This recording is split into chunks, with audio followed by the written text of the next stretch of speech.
And good morning, good afternoon, good evening, everybody. Welcome to another episode of Wisdom Transmissions Live. Hope you're all doing well. I just came back from my 1-week holiday from Kauai on Sunday. So I'm just getting back into the swing of things. Had a really nice, relaxing week. Basically needed it. My partner and I have basically just been working nonstop for months, especially with the whole RAYD8 rollout. I mean, RAYD8 is still a very, very young project, but it's getting so much attention, and I love it. Glad that we're getting a lot of attention with RAYD8 because this is something that can really help a lot of people from all over the world. And I want to thank you all for all of your support. Right, we still have a lot of exciting technology that's going to be coming out. I'm actually working on some new ideas for RAYD8 specifically as well too. That even goes beyond the display screens. So I'll be talking about that over the next little while. What I'm also going to share with you guys today is we have a brand new product that launched on AetherX, and this is it right here. This is what's known as the 3D Source Light Mandala. Now, let me just see if I can move my camera over so I can give you guys a bit of a demonstration about how this works. This is available now on AetherX.co. So I have a little app here, and it lets me program the types of color vibrations that I want to bring out through the mandala. Now, the mandala is all coded. It has AetherX transcendental codes in here.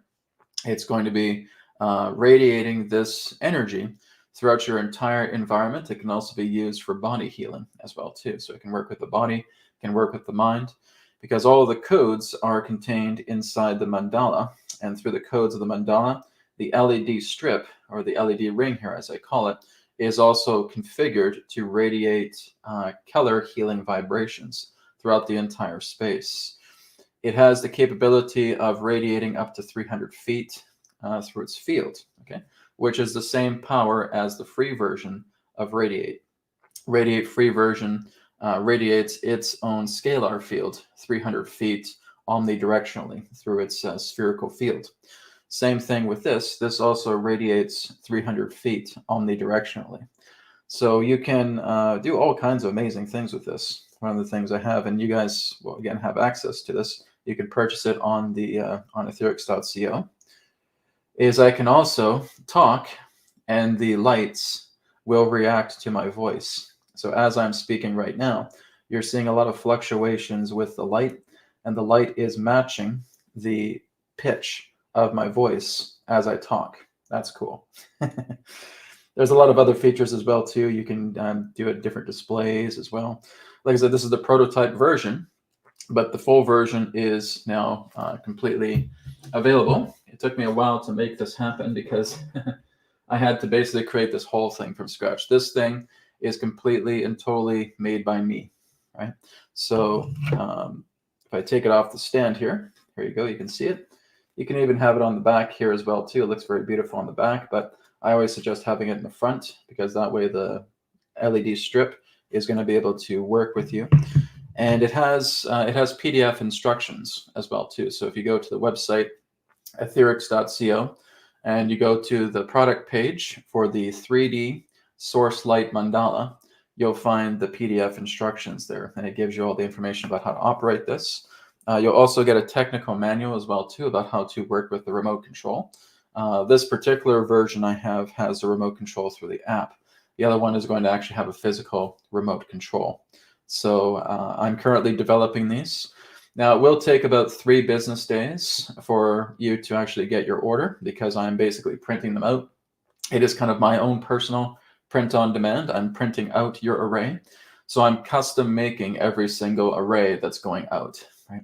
So hopefully if it's not too backlogged, you should get it within 3 business days. I've already got quite a few orders that are coming in today for AetherX.co for this. So hopefully it won't be too backlogged, but this is a really incredible healing product. And this is actually a genesis to other new light healing products that are going to be coming. There's going to be a special RAYD8 lamp that's going to be coming here very soon. And that is going to be an add-on to the screen that you use with RAYD8. So if you have it on your phone, you have it on your tablet. And by the way, the brand new browser app is ready, right? So for many of you who are watching this, I know there are quite a few contributors, I should say. contributors to the RAYD8 browser campaign that we had on GoFundMe. Okay, it's now available. So to go there, you just go to app.radiate.online. Okay, I'll see if I can put that up on the chat later on here. But it's app.radiate, RAYD8.online. Okay, and you can find it there. Or if you want to make it easier, just go to radiateapp.com, our main website for RAYD8, and you'll find the button there. And you can just click on the button. That will take you to the RAYD8 browser. Okay, so the RAYD8 browser is now online. I have a lot of announcements for you guys this morning because I haven't been with you guys for just under 2 weeks. So there's a lot of announcements this morning. So that's another big announcement, is that the RAYD8 browser is now online, and it's cross-compatible with the mobile app. Okay, so if you've already purchased the premium version with your particular email, and you can use that email in the browser app as well too to log in, and you can use the premium version on the browser app as well too. Now, everything can have RAYD8, right? So it doesn't matter if you have your mobile device, if you have a tablet, you can use the mobile app for that. Now, if you have your PC, if you have your Mac, if you have your iPad, if you have your smart TV that has a browser function, you can use it on there, okay? This is wonderful news. We have reached a great state of expansion with RAYD8. It's fantastic, all right? And you guys can access the free version. And like I said, if you've already purchased the premium version on the mobile app, then you can cross that over to the browser app. You just log in. If you guys are having problems, you can always email me, okay? We're basically still just working out the bugs for the browser. It's the same thing. It's like when we did with the mobile version, right? There's always little bugs to work out. But just with you guys' help and support, if you have any problems, you can email me, okay? Just go to radiateapp.com, and you can always email me there, okay? And if you're having any issues, you can let me know, and I can talk to my development team, okay? No doubt we'll have a bit of bugs. It just happens with new rollouts. But anyways, happy to share the new mandala, happy to share the RAYD8 browser with you guys. We're going to go ahead and start off with our official announcements. Here we go. Source Energy enhanced products to repair and rejuvenate the body. From the power of light to crystals to bed kits, card decks, and more. View our free samples, tutorials, and testimonials on our website, AetherX.co. Private one-to-one sessions have returned with Brad Johnson and Adronis, with appointment times from 30, 45, and 60 minutes online. Offline sessions including the 3 questions by email and distance healing are now available. Book your session now through our website, wisdomtransmissions.com. Get readings with Breanne and be astonished at the depth and accuracy she provides for you through her tarot readings. Breanne can create crystal grids for distance healing, plus offer Reiki and Kundalini attunements. She is also a certified Flying Star Feng Shui consultant. Visit Breanne's website and book your session today at readingswithbreanne.com. Okay, so again, check out AetherX.co for the brand new mandala. Okay, it's referred to as the 3D Source Light Mandala, or you can just call it the Light Mandalas for short. They are available right now. Like I said, it is a print-on-demand waitlist. Okay, so I got quite a few down here. I still have to put the LEDs on this one. But this is the other one that you get, and you can kind of see that there's a galactic sparkle to them, okay? This is why they're referred to as the Galactic mandalas. I have a particular PLA that prints these in galactic way. The video just doesn't do it justice. When you actually see it in person, it's even more beautiful, right? So you're getting this kind of galactic-looking, sparkling mandala, right? And we have 2 different types. So this is the Flower of Life, and we have the Sri Yantra, okay? So I have some here. These ones are kind of my stock. They're under my desk. So I'm just going to be putting LEDs on them as well too. But the ones that you'll be getting will actually be much more thicker wrapped than this one. Because like I said, this one's the prototype. This one I basically just use a single strip. I'm going to be putting multiple layers of strips over this all together so that you can really see the sequence when you work with the remote control. Okay, so I believe that I'm getting some new LED strips today. I believe they work with the physical remote control. If by chance they don't, they'll be working with your app. Either way, you'll have the instructions to set it up, so it won't be a problem. So I'm excited about that. So let me go ahead and put this aside so I have some room to get started with our wisdom transmissions today. So again, I didn't really have a topic in mind for today because, like I said, I've just been so busy doing 100,000 different things at once. And I thought, okay, it'd be a good day just to do like a Q&A with Adronis today. that you guys are kind of leading the charge. And if there's any particular questions that you have, you can feel free to share either with me or with Adronis today. So I will bring him in if there are questions for him. I'm going to go to the chat now, into the comments. And I already see that there's a donation-based question. That's great. So guys, if you do want to have your questions in priority order, you can feel free to leave a donation. Now, if by chance somehow there's a glitch or something like that that takes place, and I'm not able to see your donation, which is kind of rare, then I want you just to email me after the webcast today. Okay, just go to info@etherx.co. Okay, AetherX.co. And you can drop me an email there if by chance I miss your priority question, which I hope doesn't happen today. But sometimes that does happen, so just letting you guys know ahead of time. Okay, so let's go ahead and get into some questions. Like I said, if you do have questions for Adronis, just make sure you're mentioning Adronis, and whatever question you have, feel free to put into the chat.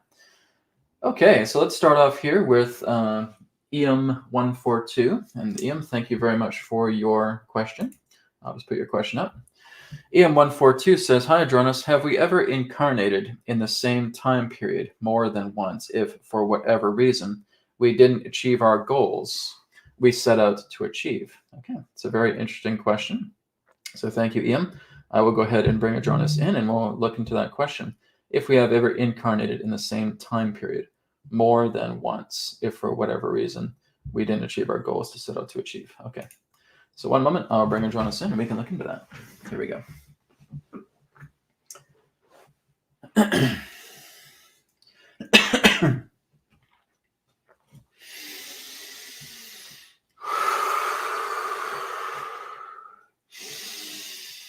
Terra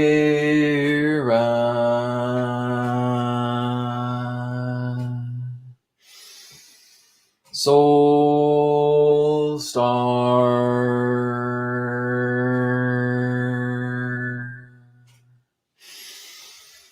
CDS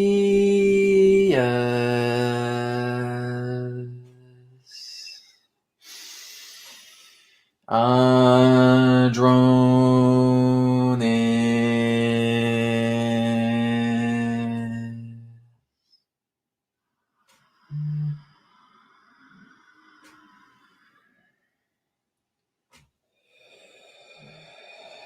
We are here at this time. We bid you greetings and thank you very much for the opportunity of this interaction today.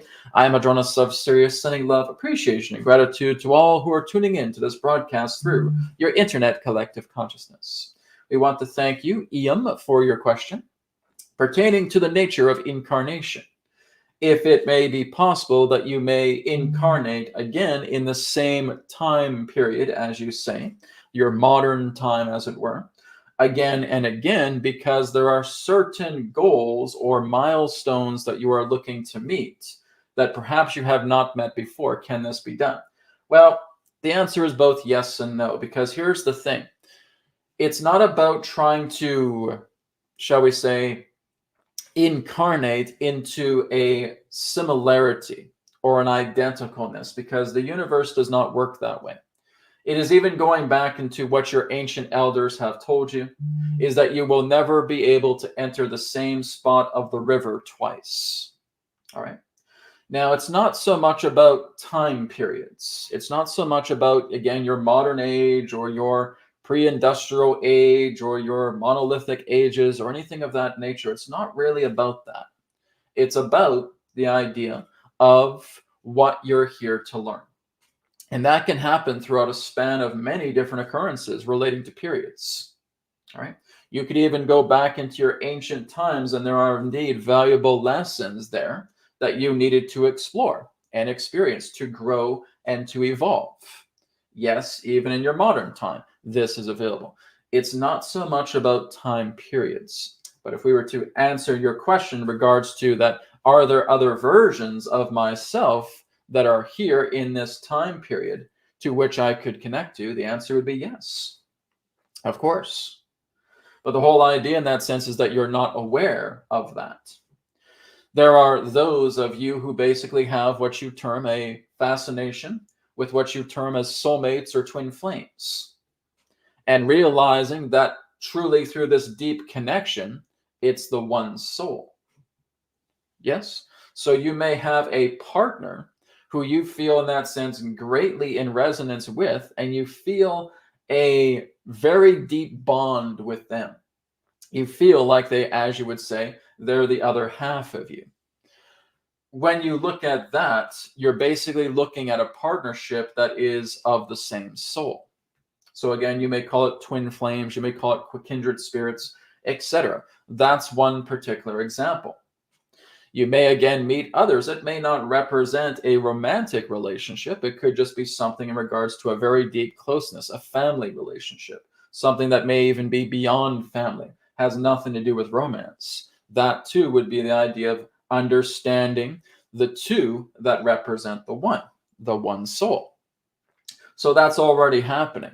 And there are those in that sense who detect that, who are able to discover that through themselves. So this is why we say it's both yes and no. No, because you're not experiencing identicalness twice, cannot be done. Yes, because everything is truly available to you right now if you are willing to open yourselves up and to listen and to expand and to realize that there are other connections of yourself that resonate with the same soul that are with you right now. So this is why we say it's both yes and no. Yes, there certainly can be other aspects of yourself that radiate, that resonate, that connect deeply to your heart, that are available to you here and now. No, because there is no identicalness being repeated twice. Identicalness, uniqueness is a one-time deal. All right? We thank you very much for your question. Okay. Great. Thank you very much, Yum, for your question. Let's go ahead and move on. Just making sure I didn't miss any donation-based questions. Okay. Okay, so let's go to Big Cat's question here. Big Cat has a question of, hello, Adronis. Can you please tell us which of the insectoids is closest to us humans? Thank you. Okay, one moment.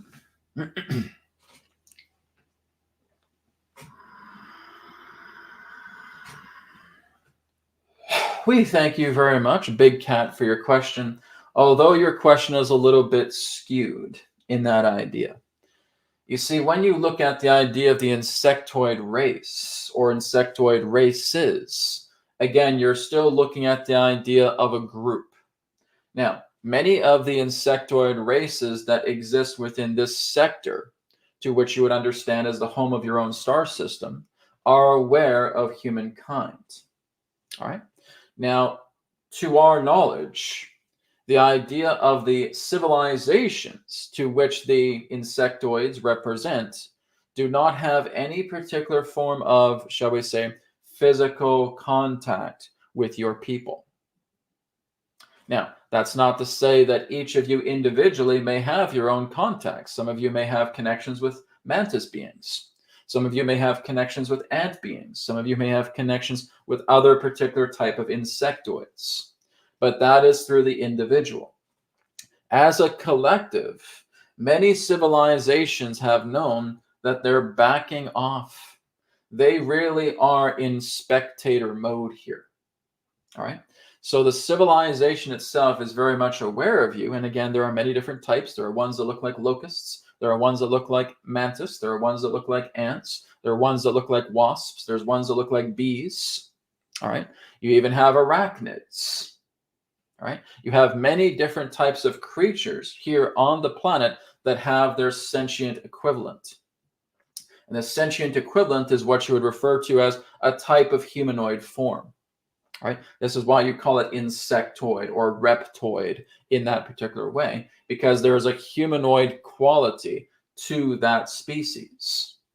Now, there are many of them that are aware of you, but they do not form official relationships with your collective at this time because they're not meant to. This is humankind's time to evolve, which means that you need to go through your own trials and tribulations. You need to go through your own challenges. And once you go past those certain challenges up to a certain point, you will reach a certain level of evolved maturity to where other civilizations may start to very slowly introduce themselves. But again, we're taking our call, our cue from you.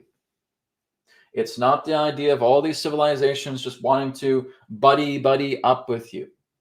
That's not how it works in the galactic community.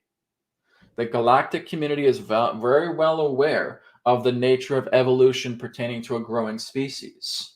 And they will not involve themselves together with a species that is still evolving, that is still looking to mature. It's not to say that some of them will not have ties with you individually, because that does happen. Look at us with Brad. We have a tie with him. But our entire civilization is not mingling with your entire civilization. You could say, oh, behind the scenes, maybe you are. Yes, behind the scenes we are. Because that's the nature of life. Everything's interconnected. But we're talking about in front of the scenes here. All right? In front of the scenes here, we are not mingling with your civilization. Our civilization is not mingling with yours. All right? Many other humanoid, non-humanoid species, none of them are interacting with your civilization as a whole through their civilization. There's no time for that now. This is where you are working with yourselves, growing, expanding, maturing, blossoming. That time will come. You're still just sprouting right now. It will be some time before you bloom and blossom. When you bloom and blossom, different things will take place upon your planet, which will create an invitation between yourself and the greater community of galactic civilizations. So if we go back to your questions, Kat, pertaining to which insectoid race is the closest to humanity, none of them. Because again, you're not in that ballpark just yet pertaining to that type of connection. Not just insectoids, but any other particular type of civilization. We know better. And we are aware that there are certain civilizations that may try to interact with your people, but we would say those really are not the type of civilizations that you want to interact with, because they have different agendas that are truly not in parallel together with yours. So again, if you are noticing that there are insistent races, and because there are, this does happen, but it's all part of your trials. It's all part of your tribulations. It's all part of your challenges. It's being able to look at past karma and being able to correct. So there are certain civilizations that will mingle with certain few of you, and they basically want to involve themselves heavily. And that's where we would say those are not the type of civilizations that you want to work with. The true civilizations that hold love in their heart are in spectator mode. They are not coming down here. They are not trying to involve themselves with your affairs, because those are not the ones that you want to interact with. Those are the ones that have deep agendas that are more so looking at you as a resource rather than the idea of seeing your heart. The ones that are in spectator see your heart. We're letting you grow. We're letting you blossom. We, again, will have certain interactions with some of you to help you along, because that is what you are aligned to experience, just like Brad is with us. But again, it is not about a civilization meeting a civilization. But you will have some of these particular, shall we say, characters of the stars that will try to deeply involve themselves with your affairs. Do not get mixed up with those type of beings. That's not going to bring you a benefit. It's really no more different than, again, trying to get mixed up with someone who wants to try to handle all of your affairs for you. We would advise not getting mixed up with such a person, because all they're really going to do is take advantage of you. They see you as a resource, as a means to an end. They do not see this. That is what you want to be very aware of.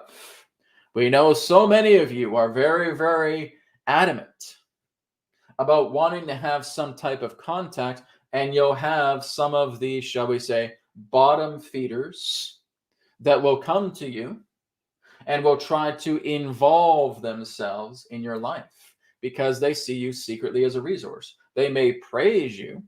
They may say how much they love humanity, but truly they see you as a resource. They see you as a means to an end, and they can really only come upon the earth plane when you open the door for them.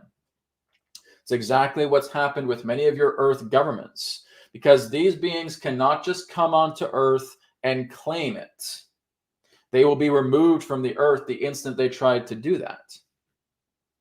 But what they can do is they can negotiate. They can manipulate. You have to open the door for them, and they can come in. That's where you need to have a little bit more tactfulness about what you're actually working with. Because many of these beings just see you as a resource. Why? Because many of them see exactly what you are capable of even when you don't. And they want that power for themselves. We have said many times that the human being is the most advanced universal vessel that exists. Your DNA is precious. It is a commodity to those who see you as a resource. You need to learn to safeguard it. You need to learn to be a little bit more tactful and discerning about who you decide to involve, whether they are beings that are with you here on the planet or whether they are beings beyond your world. You need to be more tactful. You need to be more discerning, because some of these beings do not have your best interests at heart. There are many occasions to which we have talked to certain humans on your planet to where their genetics have been stolen from them because they were interacting with a certain race, and this race was being very, very kind-hearted and very loving to them, but therefore had an agenda. Be aware of this. The true civilizations who hold you in their heart dearly will always give you the room, the space to make your own decisions, to follow your own path in life. They will not try to interject. They will not try to intervene. They will not try to take care of your affairs with you. That's the riffraff. That's the bottom feeders. You need to be aware of that. This is very important to realize, that the ones who are truly in your heart, think of them as your ancient masters. Your ancient masters just gave you love for you being yourself, not because you need to be this high and mighty figure, or you're being completely and totally manipulated, believing you're the next Messiah. Because if you have beings like that, that is going to lead to a resource-based situation, a means to an end, a robbery, a theft, an invasion, an intrusion. That's what you need to realize. And it's the same thing with your fellow brothers and sisters here on the planet. That if there's anyone who tries to meddle with your affairs, to try to get involved, who wants to butt in and try to take care of your affairs with you, well, then that's where you need to hold up a yellow flag. Say, wait a minute, caution, caution, caution. And if you start to get involved with that, that yellow flag turns into a red flag. Be aware of that. All right? So this is a little bit of additional information we want to share that is in relationship to your questions, Kat. We thank you very much for your questions. Thank you. Okay. That is a very good point, everybody. Okay. There's a lot of people, especially channelers, quite commonly, right, that basically have these beings, and they come to me quite a bit. I mean, I've had all kinds of channelers and healers and intuitives and psychics, and I've even had Black Ops community personnel come to me over the years as well, too. And they just feel like they want to try and bring entities in that's going to take care of their life. Like, no. You don't ever do that. Okay. And of course, we experience those problems here on Earth relating to, our neighbors, our fellow human civilization. But you will also have off-worlders, you'll have interdimensionals. that are doing that as well. Leave it to us, dear one, and we will take care of everything. No, no, no, because that's great BS. That is a con, right? You need to be careful with that. And I've seen many channelers, many healers who get involved with that, and you can just see it in their energy. They're being drained. These people are being completely and totally drained because they're getting these attachments upon them, because they're so convinced that these beings are going to change their life, right? That they're going to do things for them. That's a trap, okay? That is very much what you would call targeted individual situations, okay? It's targeted individuals relating to black ops situations, but there's also targeted individuals that relate to interdimensionals and to off-worlders, ETs, right? Anytime that you are giving your power away to anybody, you're walking on very, very thick eggshells. You need to be aware of that. Okay, so this is exactly why Adronis brought this up, because this has been happening for years. Talked to many of them, and many channelers, especially that I've talked to, drained. They're very drained people. They're very wonderful. They have such a big heart, but they're drained. They're exhausted, right? They can barely walk a few feet, and they just feel like they're out of energy, and that is them being fed on. Okay, guys need to be aware of that. Do not ever feel that if it's people here in your life, if it's interdimensionals, if it's off-worlders, you do not give them your power. Don't ever do that. No matter what sweet words or sweet discussions they want to give you, you keep your power in your heart. Okay, and that's the whole idea. We do not want personal intrusion. We do not want targeted individual situations, gang stalking. Okay, because that can happen in the astral planes, that can happen in the interdimensional realms, that can happen in the off-world realms, the celestial planes. Be aware of that. All right. Thank you, Big Cat, for your question. Okay.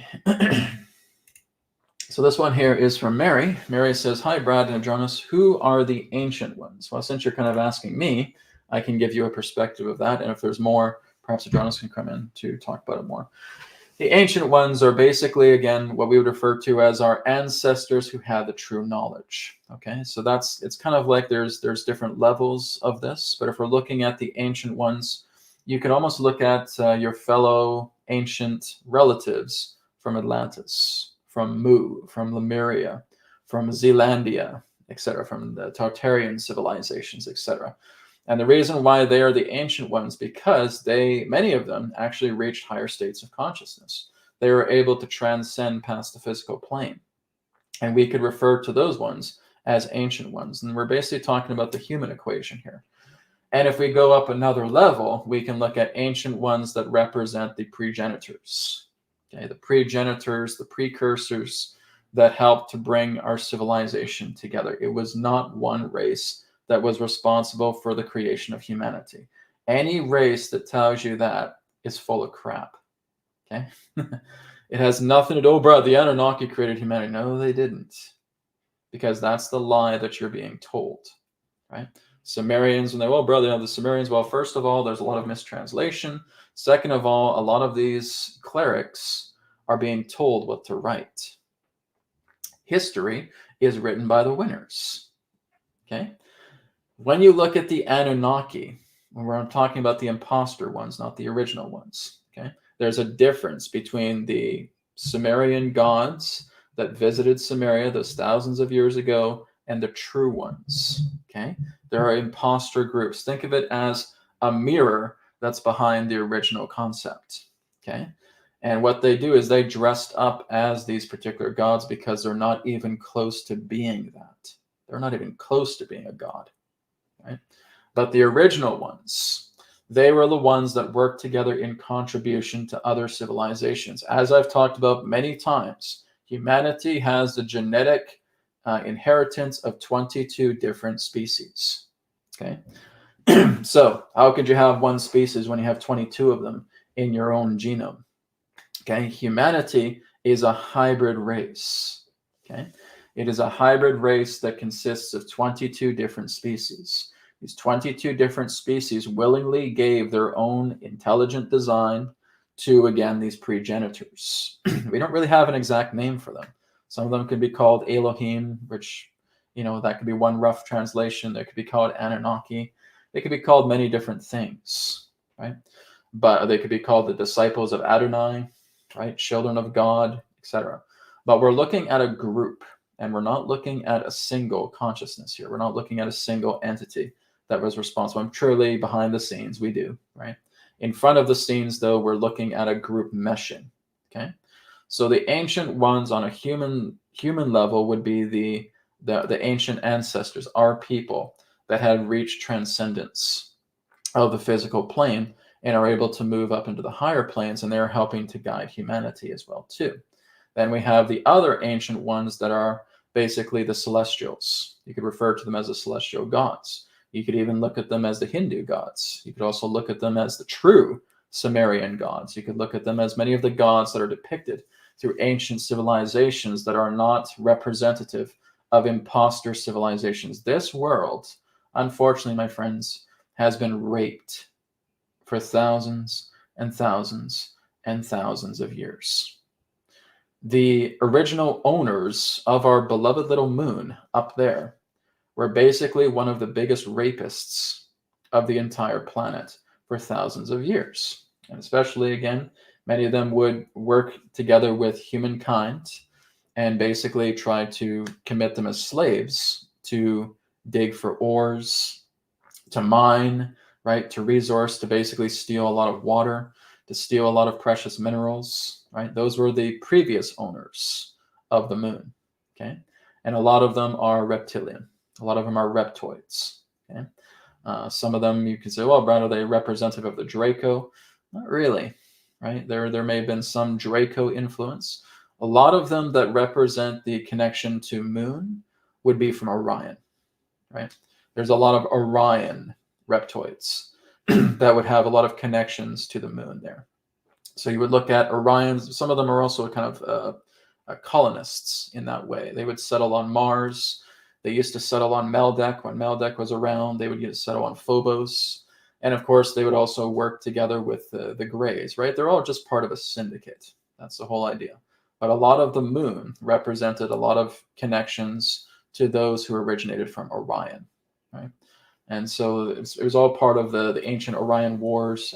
I could go on and on. It's a lot of it is pretty deep. But that's not the only civilization that were there. There's the other ones from even just our own neighborhood, right? You have certain moons on Jupiter. You have certain moons on Saturn.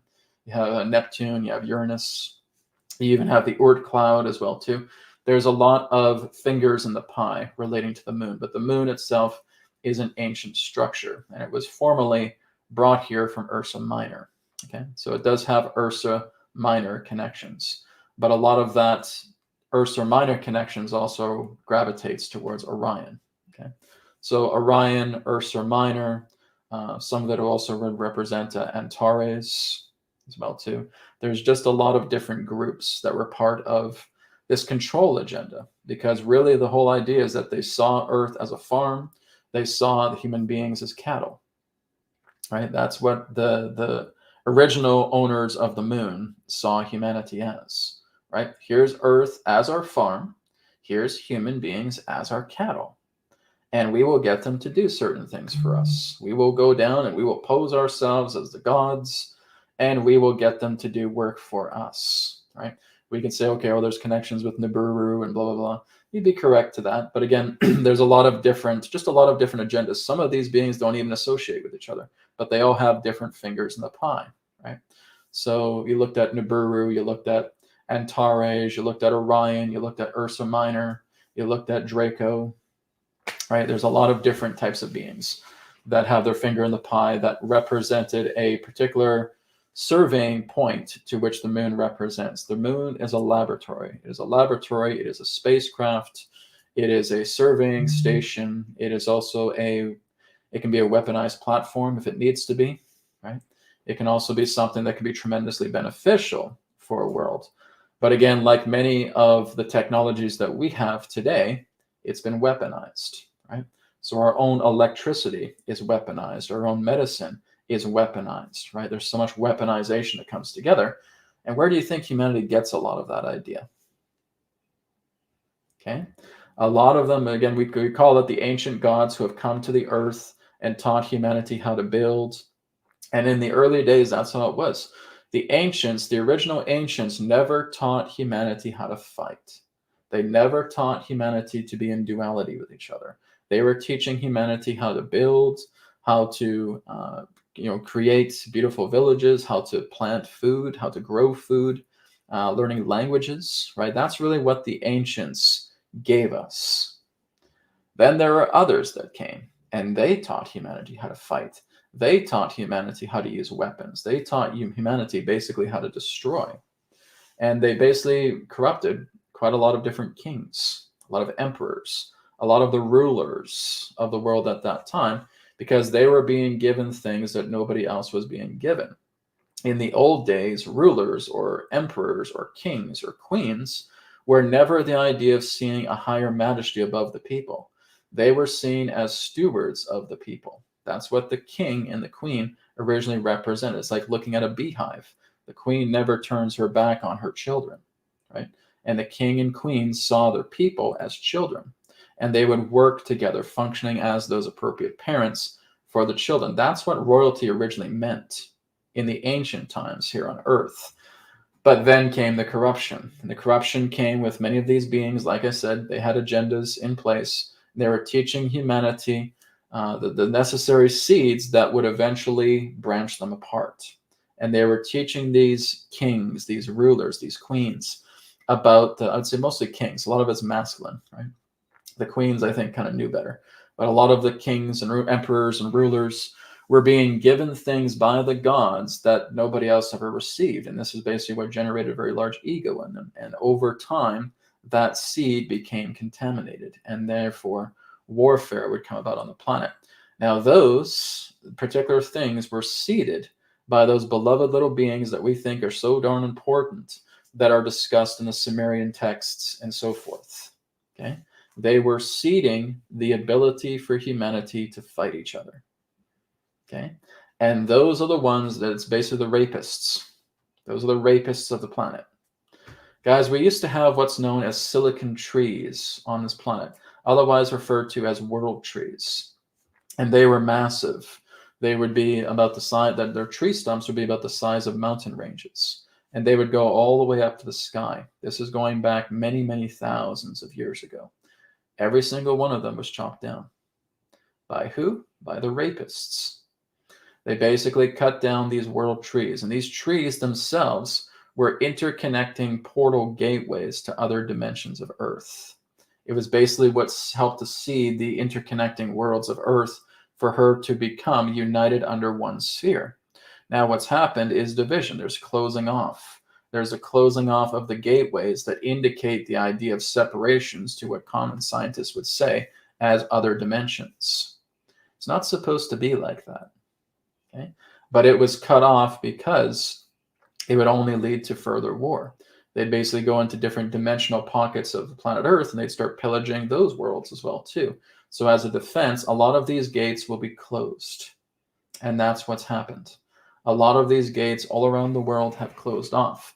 And like I said, these world trees that once helped to connect the roots to other worlds were cut down, severing the gateways pertaining to that. And this is why there was the idea of creating a grid system through the ley lines to basically help to reconnect those worlds together, because the world trees are gone, right?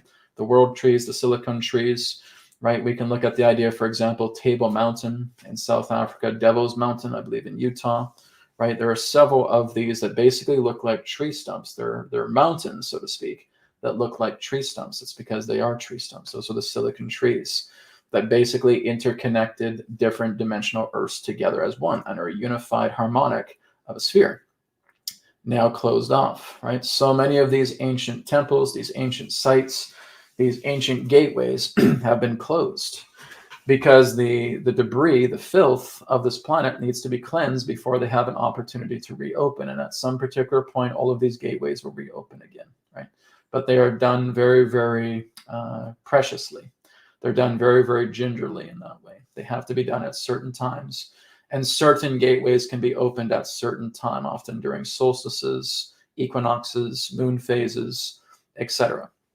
And again, as these energies start to open, even just for a brief time, it's giving the nourishment that humanity needs. It's giving the nourishment that the earth needs. It's a connection. It's kind of like it's being fed lifeblood, right? Life prana back into the veins and the roots of the earth. When these particular gateways are often created through shamans, through mystics, through ancient elders, etc., that come together for a certain time, is helping to elevate the consciousness of the planet, moving her into a higher alignment, right? So these gateways, some of them are starting to open up. But again, many of these rapists that were here on the planet cut down the trees and they pillaged everything. They stole so much resources from the earth. They stole so much water. They stole so much gold, silver, precious ores, because you can utilize those particular forms of ores as a conversion substance to replenish your atmosphere, right? We can even do that for our atmosphere, because our atmosphere has been heavily polluted by all of this garbage, right? And if there's people who basically know the alchemical formula that the ancients knew, you could basically take precious ores and you would convert them into monoatomic elements, and you would spray it across the sky, no more different than how you would see a chemtrail.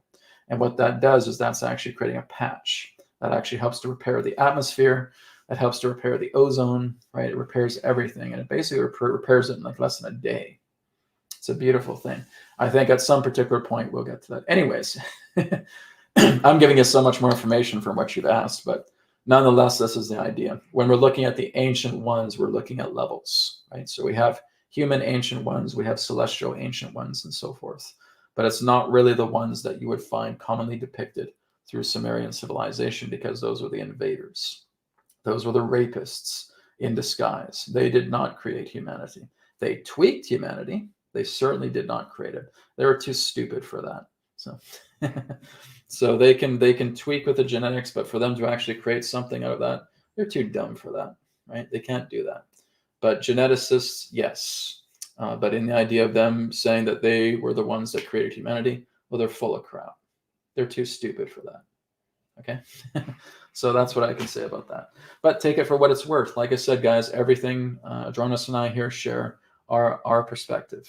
Okay. You have to look in these things for yourself. And if you're noticing that there's common ground of resonance, great, fantastic. If not, put it on the shelf. Don't look back. Simple as that. All I ever give you guys is perspective. Okay. You are the ones that have the truth. Okay, let's move on. Let's see here. This one's from Catalin. Catalin says, hi, Brad. Hi, Adronis. Could you please talk about, number one, the shape of this world, and number two, about the North Pole? Why aren't we allowed to go to the North Pole? Is there something special about it? Okay, well, I'll talk about the shape, and then Adronis can talk about the North Pole. Okay. All right, so if you've tuned into my channel for quite some time, you won't be surprised by what I say, right? There's a lot of people who are into flat Earth, okay? And I'm sorry to say, guys, but you are basically into a CIA psyop or another particular type of psyop, right? There is no such thing as a flat Earth, okay? And I've said that, and I've got people mad at me for that. But guys, all I'm sharing with you is a perspective, right? I've gone out into the astral. I've seen the Earth exactly as she is. She is very much round, okay? So I've never seen her with a flat Earth orientation. I don't know, maybe you guys are tuning into different dimensions where there's some sort of flat space here, but that is not actuality, right? We can fantasize about all that stuff. We can theorize about potentials. If you're wasting your time with potentials, then you're basically just wasting time altogether. Look into what is actual. Look into what is actuality. And in actuality, from my perspective, from what I've seen, Earth is very much round. Okay, she has nothing regarding a flat surface to her whatsoever. And so a lot of that flat Earth stuff is a bunch of bunk. Okay, and that's just my perspective on that. I have never subscribed to the idea of a flat Earth. I think that the entire concept is completely ridiculous. Okay, so that's my own perspective. I have very much seen her, because I've gone out into the astral planes many times. I've always seen her as a round planet.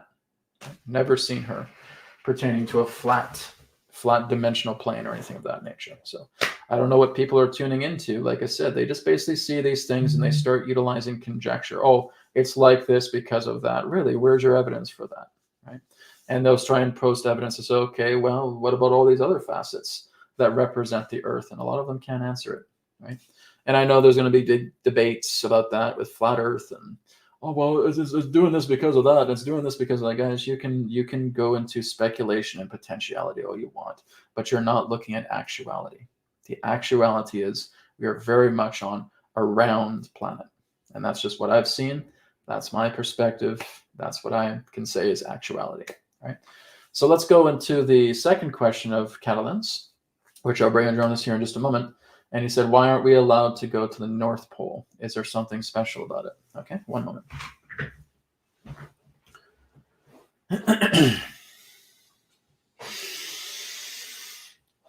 We thank you very much, Catalan, for your question. Well, understand that your north and southern poles are often quite commonly sealed off by government enforcement. All right. Now, the reason being is because the north and southern poles at specific times, at certain times, will open. They are apertures. All right. Just as you look at your own body, all right, that when you look at the top of your head, you have quite commonly what's known as the crown or the sahasrara, and that can represent an opening energetically, and that you have the perineum. All right. Those are your north and south poles, but they actually do have openings to them. They may not be physical, but they do represent energetic openings because that is the natural quality of your magnetic field, to have those particular apertures, while the Earth has the same. Now, these particular poles open, all right? So there is a northern pole that opens up and there's a southern pole that opens up, but they happen at certain times. And even your own advanced scientists are trying to discover what this represents, about why these poles are actually opening at certain times, why these poles even open at all. So again, as we've stated, this very much represents the idea that your Earth is everything that you're being told that it's not. Now, again, you have to look at your Earth in the formation of a sphere, that when these poles open, you are really seeing the influx, the ebb and flow of a torus field. All right. It is what represents, in that sense, the preservation and expansion of your own magnetic field. It is also what represents, in that sense, intake and outtake of the Earth herself. So when you're looking at these particular apertures that open up at the north and southern poles, this would be what you would term as the inner Earth entrance. These inner Earth entrance points basically lead to singularity into the center. Again, look at the geometry of what you would know as a torus field together with the hyperboloid at the center, the hourglass, which means that if you did have an appropriate vessel, you would be able to fly in to the aperture, either the south or the north, and being able to meet at the center. And at the center, the entire universe is available to you.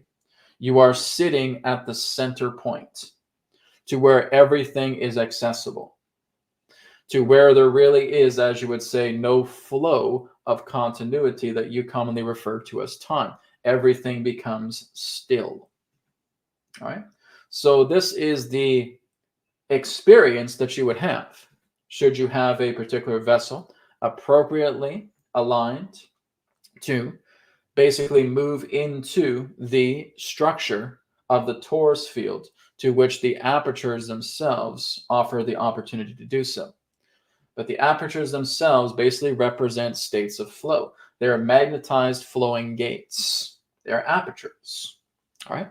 Apertures do represent the nature of what you would know as, shall we say, space and counter space. The idea between what you would know as your living realm and the ether. That's the nature of what resides within your Earth, because she represents a torus field, just as you have a torus field upon yourself.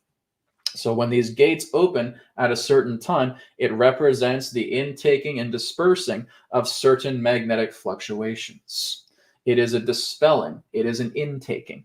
It all just depends in regards to the situation. But that is primarily what's happening. She is opening herself up to intake or to dispel. And this happens quite commonly. There is really no exact time to when this does take place. but it does represent, in that sense, certain cycles that man is not currently aware of at this time, because it really represents the nature of phase shifts to when these particular apertures open appropriately. Because these apertures open, this is why it has been a sealing off effort of your Earth governments, because they've been told to do that. Do not let any human being come near the exact center point of your north or southern poles. Number one, they'll lose their lives. Like that. When these particular poles open, you would not survive. You would basically move into a state of basically having so much energy running through you that your own physical vehicle would explode. That's how much energy is coming out and coming in through these apertures. A human being themselves could not survive. So there are other reasons for that, but that's the whole idea. You could not organically come into these poles. Your body would be completely obliterated. All right? So that's exactly why, one of the reasons, there's others, but that is why the Earth governments have been specifically told to do this. And that's why it has been done. All right? We thank you very much. All right, very interesting. Thank you very much, Calvin, for your question. Let's see how we are on time. Okay, we got about 20, 30 minutes left. All right, let's go down. I'm just going to check to see if there's any other donation-based questions. Okay, there are.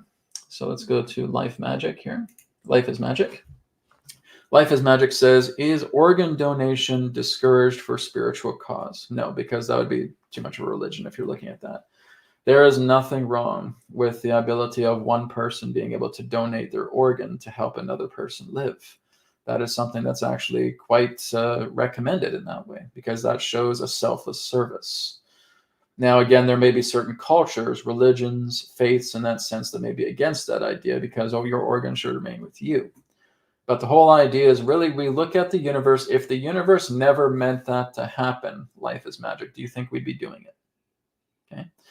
So really, when you're looking at the idea of organ donation, of course, there's going to be changes, right? If a person needs a new kidney or a person needs a new heart, you're going to be taking on a lot of the qualities of the previous host that had those organs inside their body, right?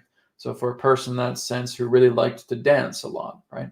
That person may start to feel the urge to dance a lot. If that person had certain cravings, right? Maybe they were a smoker, right? You may notice that you may have certain cravings as well too, because that cellular memory of the previous host comes into the new host.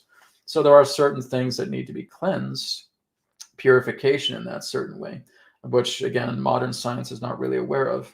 But no, I would not say it's not discouraged in any way, right? If anything is discouraged or shunned in life, Life is Magic, you're dealing with a religion. You're basically dealing with a faith. You're dealing with a ritual, okay? The universe shuns nothing. Nothing is shunned in the universe. Everything is open, okay? What comes about in that sense is all based upon what you need to experience. If it's something that represents a challenge, if it's something that represents a hardship, it's something that needs to be looked at. It's something that needs to be surrendered to, okay? The universe is not judgmental, right? Human beings are judgmental. The ego is judgmental. Our shadow is judgmental. Right? If we discourage something, if we shun something, that's a product of the ego. That's not a product of the divine. Okay? The divine will always work and support you with anything that you wish to do. And it will always show you the expansion of what you're looking into. It is the ego that will condemn you. It is the ego that will judge you. It is the ego that will shun and discourage you for certain things. And again, unfortunately, there are certain, again, cultures, religions, sects, faiths that will discourage certain things like that, right? Even if we look at the Jehovah's Witnesses, for example, to which I was raised in, right? I was raised in Jehovah's Witnesses. I hated every moment of it, right? Never, ever really bought into all the crap that they were saying. But one of their stipulations is that you could never have a blood transfusion. You could never have your organs donated. You could never have blood transfusions, right? They would basically get you to hold up a little card. No, I will not take blood transfusions. So you'd rather die? You'd rather die here? Oh, oh, I'm holding up this card, no blood. Oh. Okay, so that is exactly what the JWs will do. They are very much against blood transfusion. They're very much against organ donation. Like I said, that's a religious cult. Okay, so that is very much what they'll do. And there may be others as well too that have those particular stipulations. It's all based upon beliefs. It's all based upon the idea of not trying to mix your blood, trying to keep your blood pure, and all this stupidness, right? So again, it's just all part of rituals, cults, religions, dogmas. Okay, nothing in the nature of the divine is ever discouraged. It is all about expansion. It is all about life. It is all about harmony. It is all about balance. Okay, so take that for what it's worth. Life is magic. Okay, I think if you basically have an opportunity where maybe you're coming up to the point where someone badly needs a transfusion, maybe you donate blood, maybe you give them a kidney, whatever it may be, never think that that's something that's discouraged. You're listening to yourself. You're listening to your inner being. And if your inner being is telling you, yes, go for it, well, maybe you want to listen to that. Okay, so I'll leave it at that. Thank you very much for your question. Okay. Just making sure there's no other donations. Okay, good. We're good there. Okay. So here's an interesting one here from Posthuman 3.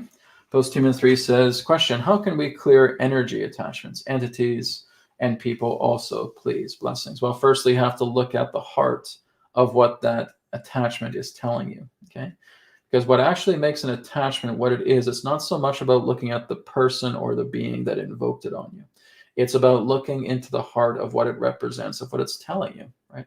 For example, there are quite a few people who are skilled in the voodoo practices who may, in that sense, have a partner who cheated on them. And they will conduct a kind of black magic spell where that person will never get an erection again, okay? Now, here's the thing pertaining to attachments or hexes or curses, okay? A hex or a curse is only effective when there is a vulnerability pertaining to the energetic theme of that expression of life, okay? So it's only effective when there is a kink in the flow. It's only effective if there is a vulnerability pertaining to that energy system that's governing that part of your body. So let's say, for example, it does represent sexuality. So I've had quite a few people come to me, say, Brad, I can't get an erection, or Brad, I have problems with my sexual nature, and I had this girlfriend, I had this partner who was very much into voodoo or voodoo, and she was casting something on me, okay? And I said, well, the only reason that would work is because she's been able to exploit your pattern of vulnerability, right? She's exploited your energetic pattern of vulnerability. What we basically need to do is we need to make peace with that vulnerability. That vulnerability is now being brought back into the balance of the scales. And that is what eliminates the pattern. When that pattern is eliminated, the hex, the curse, the application that has been put upon that person becomes nullified. Because it's like looking at a contract. The contract reads, this is only effective when that person still has insecurities pertaining to their sexuality. Whereas they start to work upon themselves and they start to clear away those patterns, that vulnerability is no longer there. Therefore, the contract becomes nullified, right? Because everything truly represents an energetic contract. Why? Because these are spells. A contract is a spell, okay? When you go and look at a deed for a house, right, there's a lot of legalese. Guys, that's a spell. When you're consulting a lawyer in regards with its family attorney, whatever it may be, and the contracts that are read, that is a spell. When you have a contract for your cell phone, right, that's a spell, okay? Every contract is a spell. So when you look at spells, spells themselves can be completely dismissed when the pattern that they are assigned to is nullified. So when you are nullifying the pattern within you, like I said, maybe it's erectile problems, maybe it's sexual inadequacy, whatever it may be. When that is nullified because you've been working on yourself and you're no longer, lusting after women, right? You're not lusting after sex because that's your vulnerability. That's what's being exploited. That's what, again, caused that person to cheat on his partner or whatever it may be. When that is exploited, the contract is nullified. The contract is vetoed, okay? So when you're looking at attachments, it's the same thing. There's a pattern within yourself that is exploited. There's a pattern within yourself that's vulnerable, right? It may represent, again, the feeling that you're spending too much time in the material world and you're not really sharing the ability to love, right? So everything pertaining to the material world starts to crumble around you because you're way too materialistic. You're living here. You're living in the gut. You're living in the navel, right? The navel connected to the solar plexus, representing ego, representing materialism, right? It's been tainted in that way. And that can be exploited, right? A myth that some people will say is that, oh, well, if you just don't believe in the hex or the curse, it won't affect you. No, that's wrong, okay? And it's not so stupid as that. It's very much the idea that this goes into pattern exploitation, right? There's a science to voodoo. There's a science to hexes, and they only come about through exploitation. They can only basically clamp onto something that's basically fragile. And again, if you're looking at all of your chakra centers and you realize what each chakra center means, well, that's exactly what can be clamped, okay? So when you have entity attachments, a lot of them will play on your fear, right? So they'll basically give you fear-based scenarios because you're so fragile to that. It's like a clamp on your Muladhara, on your root, okay? So what you do is you start looking at the fear, you start doing any of my techniques that you find in the playlists of this YouTube channel, right? Whether it's BCR technique, whether it's prana transmission, whether it's cord removal, whatever it may be, and you start clearing that. You start clearing away the fear, and now you just notice that after all this work that you've been doing, you're not afraid of those situations anymore. It doesn't invoke any more fear. Entity attachment's gone. The mistake a lot of people make is they try to go after the culprit that's there.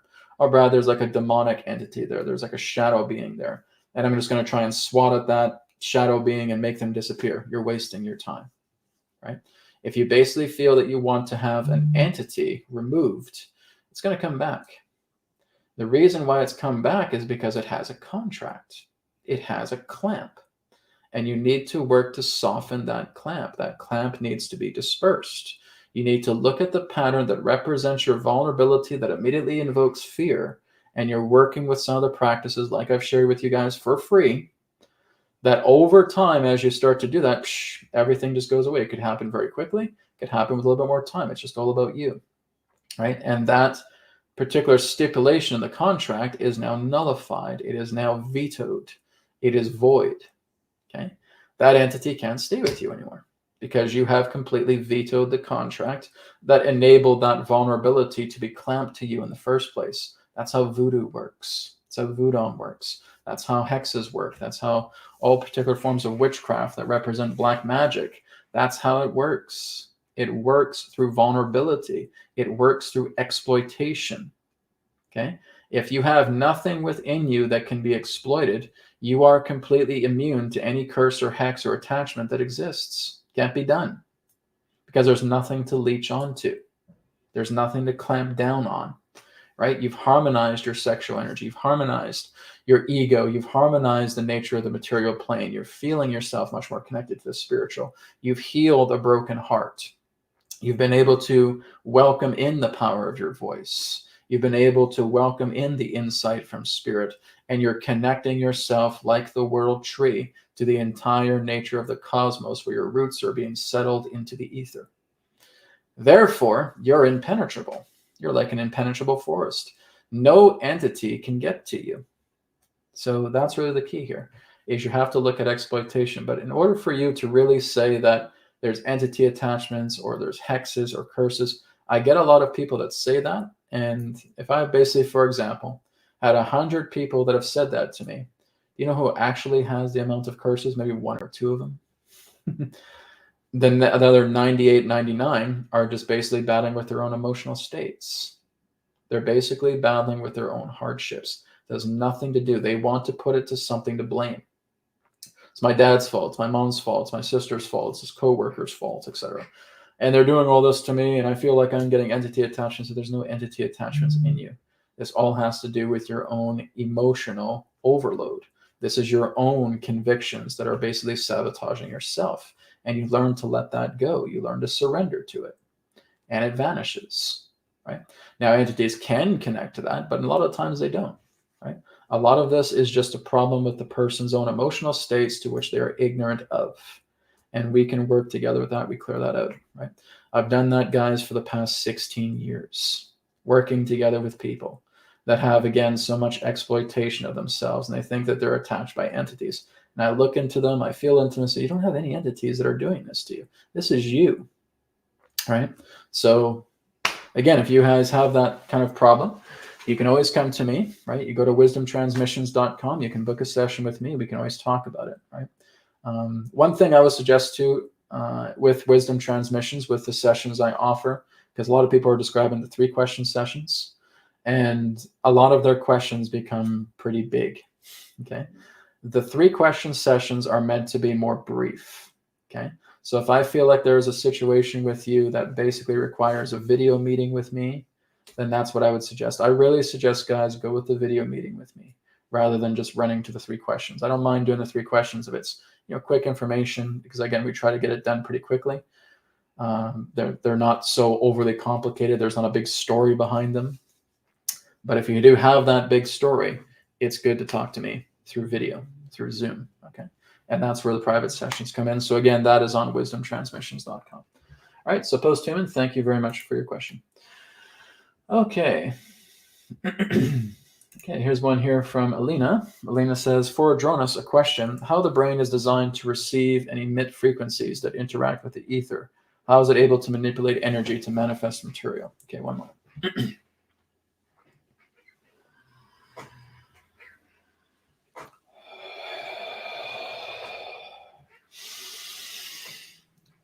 We thank you very much, Alina. Well, again, your question is somewhat skewed here and messy.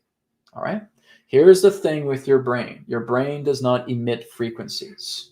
Your brain tunes into frequencies. It's a transformer. All right. The nature of the brain functions as a transformational unit. It is not a box in your head that is emitting frequencies. It does not work that way. Your body is a perception vessel. Yes? When you are working together with the creative force, the vessel itself is working in harmony with spirit. Spirit is what manifests. It is not the body. Body can't do it. Body has no particular instrumentation within itself to manifest a physical object out of the ether. Can't be done. What can be done is, again, one who is aligning themselves to be a vessel of spirit. That through the intention of one who is as the spirit vessel, the nature and the power of the divine, of the creative force, brings about the manifestation. It is not something that you will find within the physical body. It does not have the capability to do that because it's a perception vessel. So as it's a perception vessel, you will perceive these things. You will recognize these things. You will become aware of these things. Yes, you will transform certain energies that assist in the facilitation of the harmonizing of your body. But again, it still functions as a perception vessel. It's an instrument. The ability to be a creative force does not rely upon the incarnate vessel. The incarnate vessel simply operates as a relay, like a satellite dish in that way. You're not seeing the satellite dish itself being the source of the signal. It is a relay of the signal. The same thing goes for the human body. It is a relay of the signal. It has nothing to do with manifesting matter into physical reality. Can't do it. It is the power of spirit. It is the power of the divine. It is the invoking through the perception of the vessel that enables such things to materialize. That's the power of the divine. That's the power of the superconscious. That's the power of the divine God mind, not you. You see how there's a difference there? So again, some will look at these particular perceptions and wondering, how am I able to do this through the body? And we tell you, you can't. The body can't do it. It is not in that type of construction to materialize something by itself out of thin air. It does not work that way with the ether. The etheric properties are all working together with the natural magnetisms of your being. It is magnetics. It is the dielectric, it is the prana, it is the living prana, it is the cosmic prana that is being commanded through the power of spirit that brings something into being. This is what masters have realized. The great masters upon your planet who have moved themselves into such a state of humility and expansion could absolutely manifest anything they want, but that come from the physical body? No, that came through the power of consciousness. You can cut open this body, you can examine everything on a cellular, atomic, or subatomic level, and you will never find any particular property that grants you the understanding and the capability that matter can be materialized through this body. Can't be done. It is through the realms of the subtle. It is through life force. It is through intention. It is through the power of pure consciousness that such things are granted. All right? We thank you for your question. Okay, thank you very much. Very good question there, Lena. Thank you for that. Okay, let's go down. We have another few minutes left, so let me see here. Okay, here's one from Carlos, because I think this is something I've tackled before, if I'm not mistaken. Carlos asks, why do some people see shadow beings during sleep paralysis, and why is this experience being triggered for some individuals? Well, sleep paralysis is what some of us personally encounter. Okay, I have never actually had sleep paralysis. Okay, but I have talked to many people who have had sleep paralysis, and I look into them. And Adronis has also come through, and he's talked a lot about what's going on. When you're going into a sleep paralysis state, you are basically in a state of phase. Okay, you're phased in between. Now, of course, there's a lot of chemical processes taking place. There are certain situations within the brain that are taking place that creates this dephasing. Sometimes it can relate to the idea of the lack of certain chemicals, lack of certain nutrients, lack of certain fluids within the body that create this out of phase state. But how Adronis basically puts it is that when you are in a sleep paralysis state, you're completely immobile because there are chemicals in your body when you're going into deep sleep that keep the body still, because otherwise you're just flailing all around and you fall right out of your bed if the body is not stilled, right? So there are certain chemical processes that take place within the body to help still the body. When you're in that deep state sleep cycle, there can be times where there is a shift taking place, again, chemically, fluidically, mechanically in the body, where there is a dephase state, right? So here's your physical body, here's your astral body. Now, your astral body is not really like up here, for example. It's very much where you're at. But the physical and the astral body basically meet a middle point. And that middle point would enable that person to almost see with astral eyes. They would actually be able to see in the astral planes. And they can actually see these particular types of shadow beings or other particular grotesque figures. There's been people who have even seen even worse than shadow beings, where they would actually see like monsters. They would actually see like demons. They would see demonics coming close to them like that, right? And they're absolutely terrified. They're absolutely terrified because their body can't move. They're completely stiff. Maybe all they can do is kind of shift their eyes or maybe move their neck a little bit, but that's about it. They just can't move, right? So that is, again, you could say the physical body is still fast asleep. It has the chemical within it to keep it still. If that situation does happen, put out a call to God, right? Put out a call to your angels because your mind is still working, right? So you just say, invoke the light, invoke the white light, invoke the Christ, right? And just let that blast of spirit light come in. That entity would be gone just like that, okay? So this is what Adronis has come through and shared many times. Said if that does happen where you're having sleep paralysis, a lot of these things are deliberately triggered. There are some people who may have dysfunctions within their body where they just naturally go into sleep paralysis.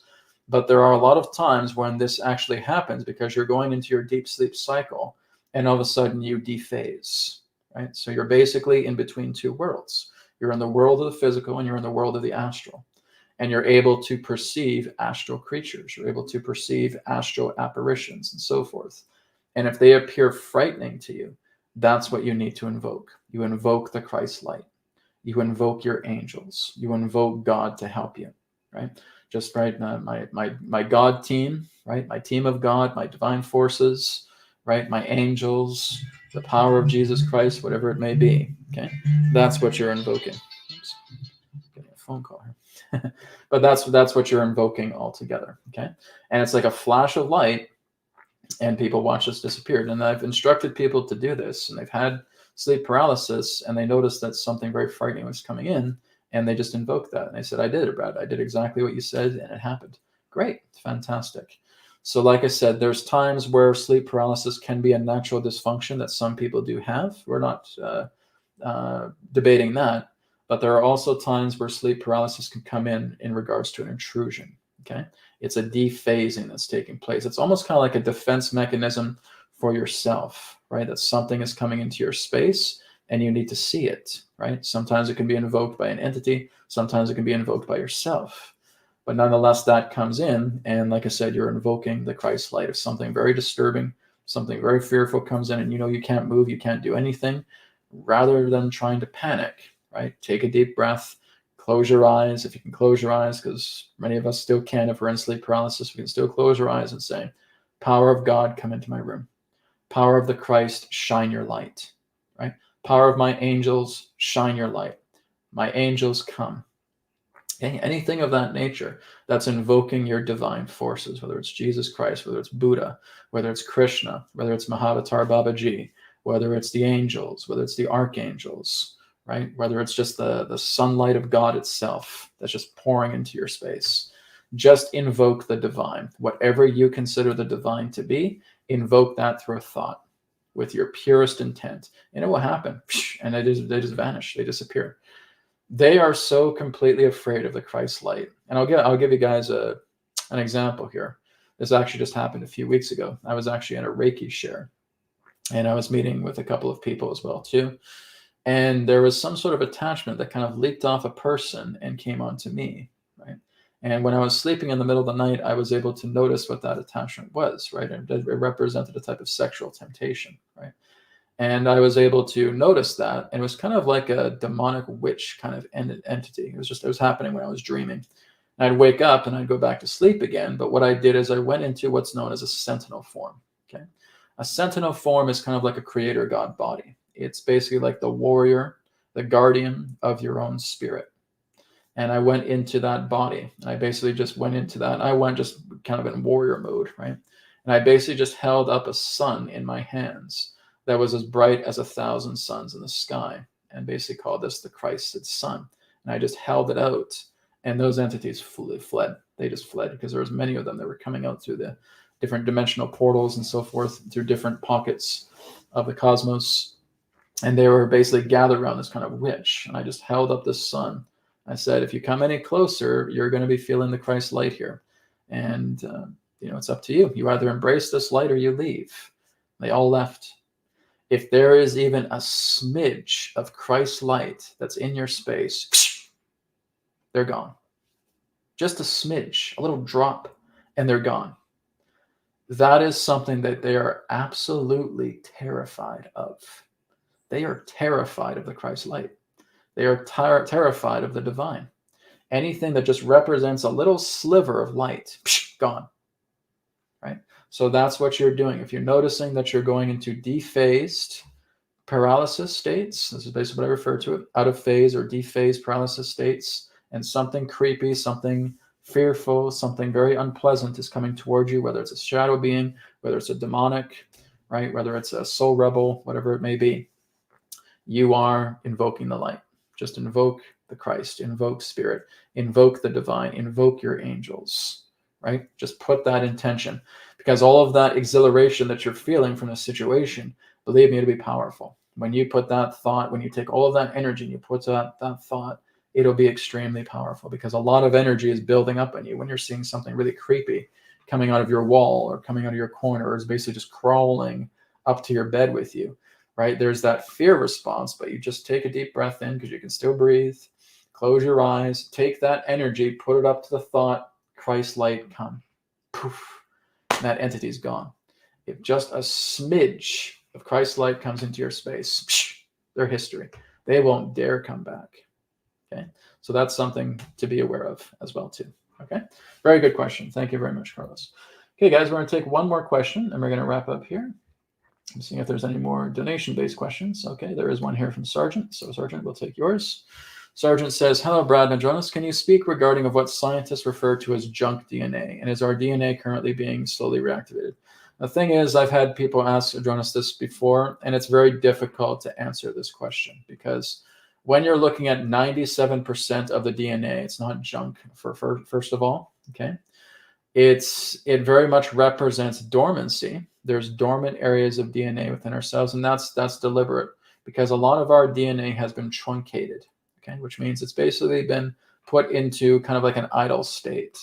It's not really idle. There still are processes that are going through, but it could be going through a much more highly activated state. And that when you go into certain expansion states, right? We can call it meditation, but meditation is not the only thing that you need to do to move into expansion states. Okay, you guys don't even have to meditate, period. And if you know what you're doing, you can go into expansion states. It is much more being in about the present state. It's about being in the now state, right? And it's like I've talked about, because I did a video not too long ago about being able to move into source center with one single breath.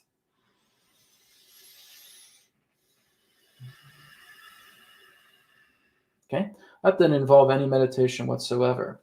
But if you go into your heart and you go into your center and you just stay there, there are a lot of transconfigurations taking place within your body when you're here.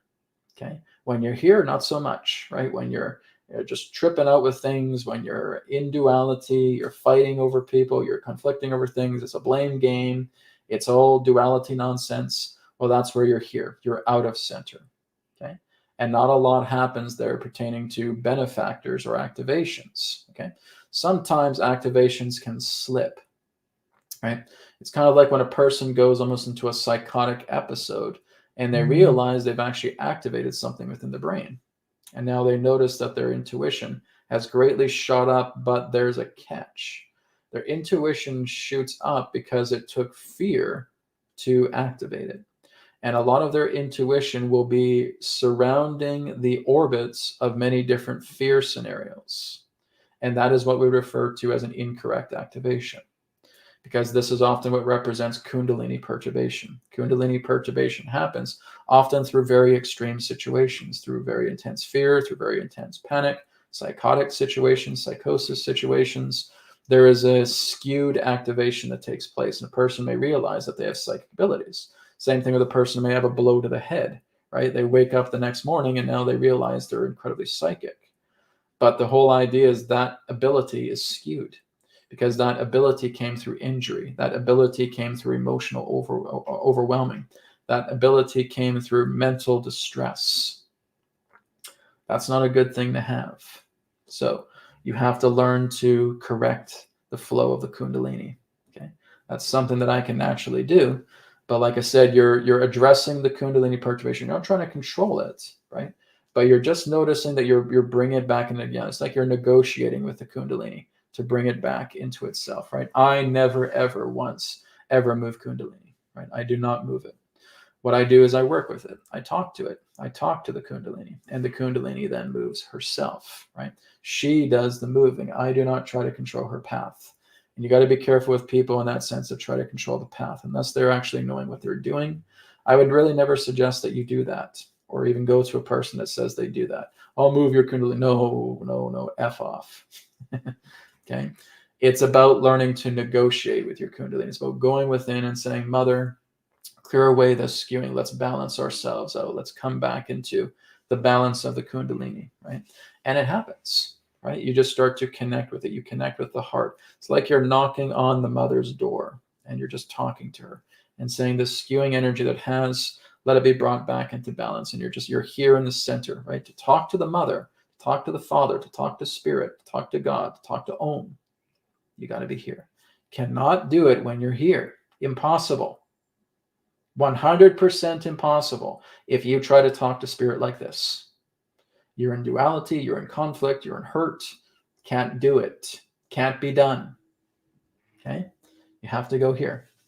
You have to breathe, right? Just follow the one breath practice that I've been teaching you guys. If you've watched that video already, you know what I'm talking about. If you haven't, go to my channel, watch it, right? That one breath that brings you into source center. And you just do it again and again until you feel that. It's like a sweet surrender. It's that sweet center that you feel where everything is calm, everything's at peace, everything's tranquil, everything feels completely and totally at rest. That's when you know you're at the center. Okay? That is what enables activation to take place. So junk DNA is just what scientists do not understand, right? That it represents such complication that scientists don't know what to do with it. Now, it's not, even when we look at those particular stories, they're also pretty much bunk as well too. Okay. The good news is that scientists have pretty much mapped out the entire genome of the human body, right? They have basically all aspects of DNA that are completely mapped out. When we look at the 96 or 97% junk DNA article, it's not to say that it's wrong. Getting other calls today. It's not to say that it's wrong. It's just that it's skewed. It's misconstrued. Okay. We do have the entire genome mapped out, but the whole idea is that it's true. Scientists do not know what a certain amount is, but they don't refer to it as junk DNA. One scientist may have said that, and it feels like that's exactly what all scientists are saying now, and that's a bunch of crap. Okay. You have to be careful with these articles that you read online. Okay. One person says junk DNA, and then you think every single scientist says junk DNA, and that's not the case. Okay. Scientists will basically look at that there's certain aspects of DNA, a great deal of it, that we don't know about it, but we certainly don't refer to it as junk DNA. It's just DNA that we do not currently understand. And that actually is coming from a very mature perspective. I have a great deal of respect for those scientists who are saying that. Saying, yeah, we are aware that there's a lot of areas of the genome, the DNA of the human being, that we're not aware of. We certainly don't see it as junk. We just see it as something that we're just not quite sure of yet. Fantastic. There's a humble scientist for you right there. Okay. So just because one weirdo says it, it doesn't mean every single scientist is going to refer to it as junk DNA. Okay. That's one person's ignorance. And you think that's going to be the case for every single scientist. It's not, because that's ignorance on top of ignorance. Okay. Yes, there is a great deal of DNA that we are not aware of what it does, because you would really need to look at a person who has moved into such a state of advanced mastery to get an idea and studying of their genome to realize how certain things are coming together, because many of these areas of DNA are dormant.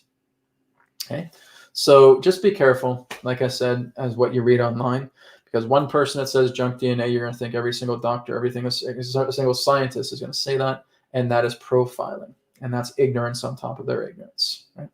A lot of scientists don't call it that. That's the good news. One or two may, but again, like I said, all we look for is a good story. We find a good story that's distorted, we immediately think everybody thinks the way that what that story describes is happening, and that's how life is, and you would be wrong. Okay, that again is ignorance. So no, it's not junk DNA. It never has been junk DNA. Do you think the universe just creates junk? That is human stupidity. Okay. It is the idea that there is a wide array, a wide universe of DNA that is available to us, and we may not understand it. But again, at some particular point, we will. It will always continue to evolve, right? Humanity will always grow, will always mature, will always learn greater, will always expand. So nothing to do with junk DNA. It's just DNA that we're not certain of. And there are many scientists who realize that. Okay. Thank you, Sergeant, for your question. Okay, guys, I think we're going to end on that question today as we're out of time. So thank you for joining me today. I'll be back tomorrow for the Signpost Live. And I'm also going to be available this Friday on the AetherX live stream. Okay, the AetherX live stream is going to have the healing capabilities to it. Okay, and I'm going to be working with the body deck, the mind deck, the energy deck. I'll be working with other AetherX products as well, too. And I'll be working with that remotely for people who want to do some healing work. I'll also be giving you guys some AetherX updates on Friday. So you just go to the YouTube AetherX channel. You can just type in AetherX. You basically type in AetherX in the search bar on YouTube. You'll find it, right? You'll see the symbol there for AetherX. Otherwise, you just go to youtube.com/@AetherX store. Okay, AetherX STORE, AetherX store. I'll try and put that up next time. Tomorrow when I come back in the signposts, I'll be mentioning that as well too. Tomorrow is a current events broadcast, so please be aware of that. And thank you guys for being a part of today's webcast. And I'll see you tomorrow at 9 a.m. Pacific time. Blessings to you all. Take care and see you then. Bye for now.